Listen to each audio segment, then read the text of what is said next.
Shelby struggles with PTSD because of the death of her sister, Kelsey.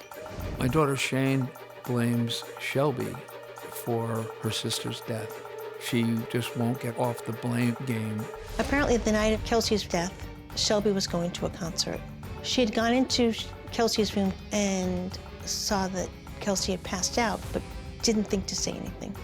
When Shane and Shelby are together, Shane puts on a good face, but I believe she still holds resentments. I want Shelby to get off the guilt trip and begin living life.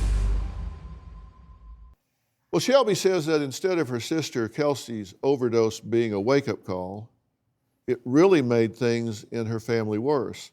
She says her dad, Michael, gives all of his money and attention to her other drug-addicted sister, Shane. Take a look. My family needs Dr. Phil's help desperately. We don't talk about any of our problems, and when we do, it's sugar-coated. The day Kelsey died, she was going to let me use her ID to get into a concert. I kept knocking on her door, but she didn't answer. I ended up going through her window, and she was in the corner with a needle in her arm. I thought she was just asleep. I kind of was like, I love you, and I left. My sister Shane said since I didn't like Kelsey that much, that I didn't do anything. I'm still grieving because I didn't just lose Kelsey, I also lost Shane.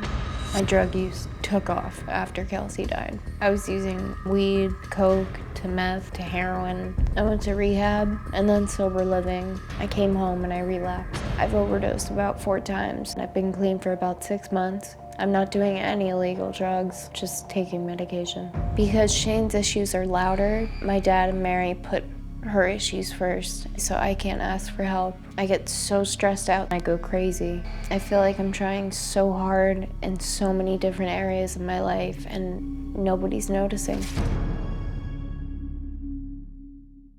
Well, Shelby, I'm glad you're here. Thank you.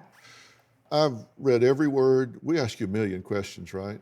I mean, I've listened to every word that you've said. We record everything. I've read everything. And she's very honest, by the way, and also very intelligent. And there's a theme that goes through it all, and the theme that I'm picking up, and you tell me if I'm reading this right, is kind of, you're not bad enough to get their attention, but you're making bad enough choices to be in trouble. I mean, you're not making healthy choices every step of the way, but Shane is making such horrific choices that you're kind of getting lost in the shuffle. I was crazy. I did bad stuff, but I've been doing really well. And Shane does take up a lot of their time and priorities because she's in a bad place. She blames you in part for your sister's death. Yeah. Because you didn't do anything when you went in her room and she had overdosed. I didn't know. Of course you didn't know. I feel like I should have known.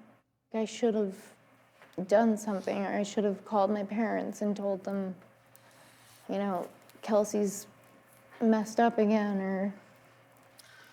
Well, let me ask you this. Is there any theory in any universe, this or some parallel universe, in which you would walk up on your sister and think she was in a life-threatening situation and go, huh, and just walk away? No. That would never happen in a million years, would it? Never. All you can react to is what you perceive at the time. All we can respond to is what we know, what we encode, what we take in and perceive. And I'm sorry, but you were how old at the time? I had just turned 15.